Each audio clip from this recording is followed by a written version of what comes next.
Qalın döşək nazik döşəkdən nədən fərqlənir? Gəlin əvvəlcə dədə-baba üsulu ilə hazırlanmış döşəklərdən danışaq. Döşək belə parçalara sırınır və onların üstünə əlavə üzlük qoyulur. 2 nəfərlik çarpayı üçün çəkisi 10-12 kilo, tək nəfərlik üçün isə 6-8 kilo olur. Bu döşəklər adətən yerdə yatmaq üçün istifadə olunur.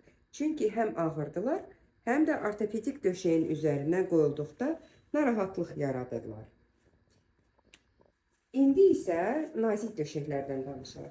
Bu bizim yeni texnologiyamızdır. Belə döşək örtüklərini yalnız biz hazırlayırıq. Əgər kravatınızda ağ döşək varsa, bu döşək örtüyü mükəmməl seçimdir. Qulluq etmək asandır və bel üçün çox faydalıdır. 2 nəfərlik çarpayı üçün belə döşək örtüyün çəkisi 4 kilo, 1 nəfərlik çarpayı üçün isə 3 kilodur. Təbii ki, döşək və döşək örtüyün qiymətləri də bir-birindən fərqlidir.